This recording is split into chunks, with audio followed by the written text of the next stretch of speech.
5 bells. Stand by all stations. Attention, all districts. A 5-alarm fire. 5 bells. Move in immediately. That's it. Let's go! Let's go! Firefighters!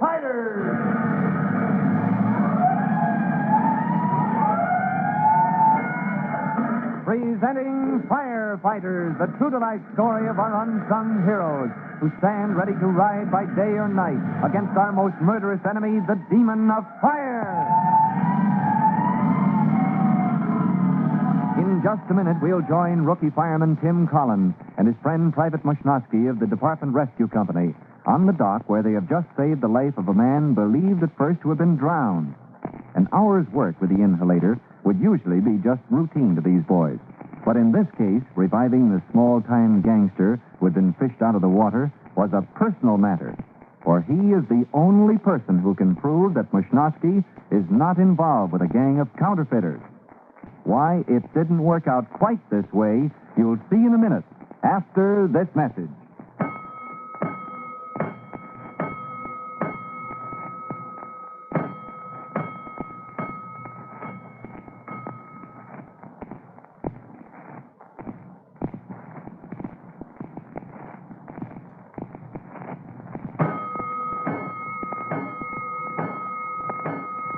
Let's go, firefighters. Let's join that small circle of men who stand around Mushnosky's cousin. The man who says he broke with the counterfeiting gang, came back to the dock to recover the printing plates he'd thrown in the water, had been slugged and left to drown by the mysterious leader of these crooks, Dude Martin. His denial that the young friend of Tim Collins's, Mushnosky, was mixed up in this brings doubt to the face of Detective Sergeant McGurk, who said, I'd like to believe you, Stan. For the sake of Chief Cody here, I'd like to believe your cousin innocent. For your sake, I'd like to believe the rest of your story. Listen, cop, I'll prove every word I say. How? I'll tell you where the plant is, where they print that phony dough. You make a raid, talk with the dude. Okay, Stan, only you know what they say about the dude. Oh, yeah, I forgot. Dead men don't talk. As fire chief, I'm well aware of your record in the police department, Sergeant. You know how to conduct a raid. You can capture this dude, Martin, and see that he talks. We'll make the raid, Chief Cody, but it's bound to fail. For me, because I won't learn who the big shot is behind this. For you, because we still won't know if Stan here is telling the truth about your smoke eater, Private Mushnosky. Oh, but, Sergeant, that just doesn't make sense. Yes, it does, Tim. You see, this dude Martin is one man who can't be taken alive. Oh, nuts. If you figure out how to grab him. No, the Flatfoot's right, Mush. The dude's crazy on one subject. He's scared of being locked up. He'd kill himself first. That's why the police have never caught him, Chief Cody. He's made any number of miraculous escapes, risking his life. I go along with Mushnosky just the same, Sergeant. You plan the raid so there's no avenue of escape, that's all. We'll see. Give out, Stan. Oh, you know the garage in the corner of Maple Street? Yeah, old 5-story building. That's the plant where your counterfeiter friends have set up? People who try to bump me off ain't exactly my friends, McGurk. But they print the phony dough on the second floor. Dude Martin has his office on the top floor, up under the roof. I see. For the benefit of you firefighters, the problem is now how to close in on the gang working in the plant and not scare off the dude as we do it. Could I talk with you a minute, Sergeant, privately? Why not, Chief Cody? We'll take a little walk. Come on. Collins, I guess I ought to thank you as well as Mush for saving my life. Now, Chief Cody, let's have it. You got an idea? Yes, I have, Sergeant. But first, do you still think this fine young fellow in my rescue company is mixed up with these crooks? Frankly, Chief, I don't know. It was Mushnosky and Collins who found those printing plates next to the dock here. I know, McGurk, but if you capture this dude, Martin, I've got every faith that will clear Martin. Look, Chief, we've cooperated all the way on this case. Your department tumbled onto the printing plates. Your rescue boys revived that racketeer. Now, if you've got an idea for this... I have, Sergeant. And I'm glad to hear you say what you just did, because my idea will combine our two departments. Wouldn't be the first time fire and police have worked together, Chief Cody.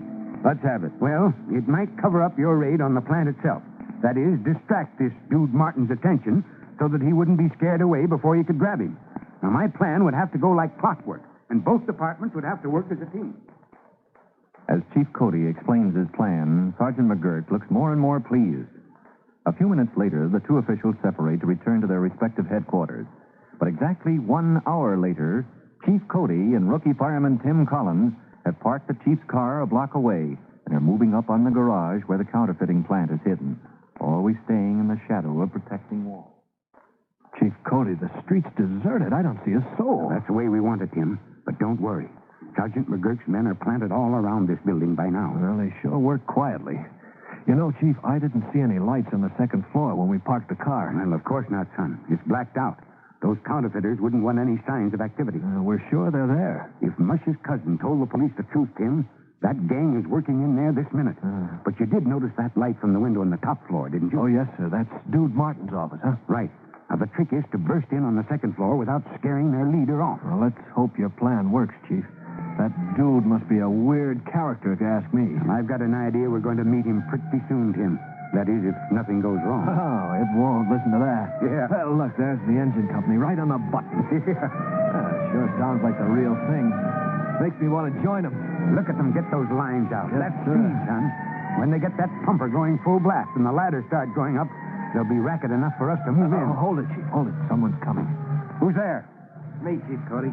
Private Mushnowski reporting. I thought you were with Sergeant McGurk, Mush. Yeah, the way he's keeping an eye on me, I'm not out from under suspicion yet. So we're ready to roll now, Chief. Quickly, the three men pass the shadowy figures of the police moving in on the garage and enter it from the side. Shortly, they join McGurk and two plainclothesmen in the dark of the top floor outside the gangster's office. Thought you'd never get here, Chief Cody. Wanted you to be in at the kill. This was your plan. You think it's working out okay, Sergeant? Yeah, I have a man on the roof opposite. He reported Dude Martin looked out, checked on the fire trucks when they arrived, then went back to his desk. We saw your men moving in on the second floor, Sergeant. They must be cleaning up that gang by now. Thanks to the excitement at your phony fire, the dude's still here, Chief. What's next, Sergeant? I'm going to open that door, but fast. You and your pal Mush staying back of me here. Okay, let's go. Just as they're quiet, dude, you live longer. Well, look who's here, my old Watch out, he's got a gun in that desk drawer. No, you don't, dude. Better drop that. Your men play rough, Sergeant. Thanks, Tim. That was fast work. You nearly broke my wrist, McGurk.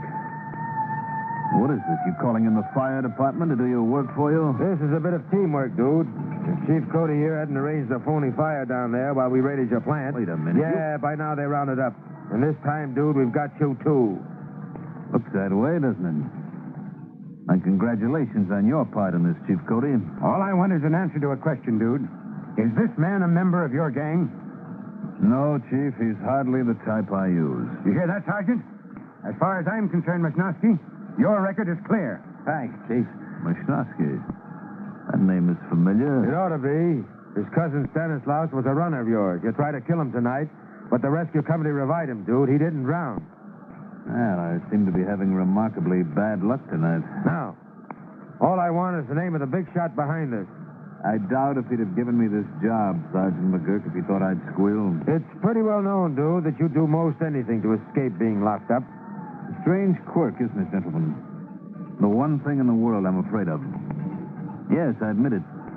It's the one thing, the one threat that would make me break down and talk. Well, you're next door to it, my friend, so start talking. That I can't do either, Sergeant.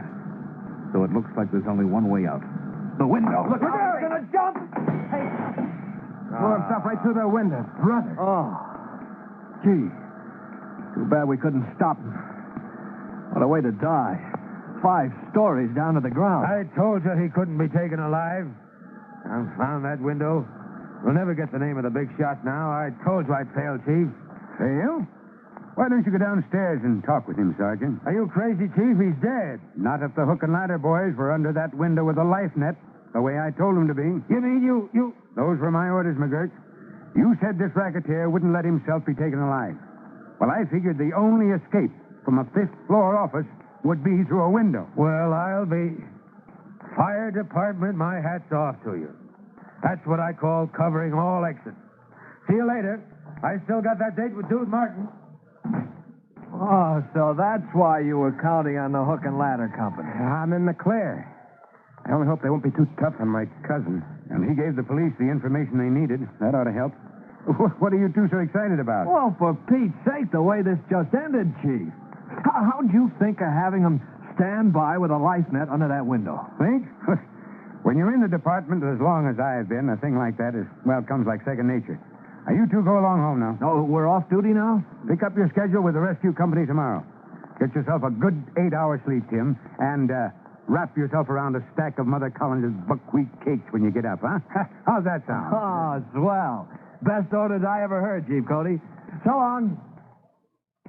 But the young rookie fireman, Tim Collins, wouldn't be looking forward to that breakfast with his family if he knew what was to follow. In a way, it was his younger brother, Jimmy, who started it, but, well, say, I'm getting ahead of myself. Now, if you'd share the danger and excitement of fire and explosion, listen to the next exciting episode of The Firefighters. Chief Bob Cody will be back in a minute to tell you, boys and girls, how you can help the firefighters in your town. But right now, here's something you ought to hear.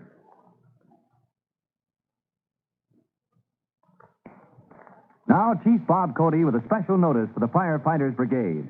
Chief Cody. Hello, boys and girls. This is Chief Cody with an important word about a very common cause of fire. The cause?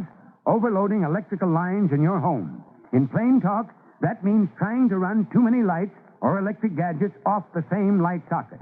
Like, for instance, a toaster, an overhead light, an electric heater, all on one plug. Now, that's plain dangerous because it overheats the wires leading to that plug and endangers the whole house. Well, that's all for now, but I'll be back again soon. So long.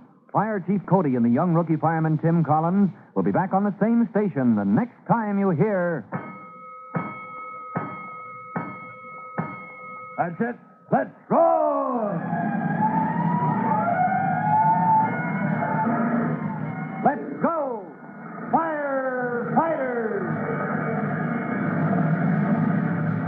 Firefighters is a copyrighted feature of William F. Holland Productions.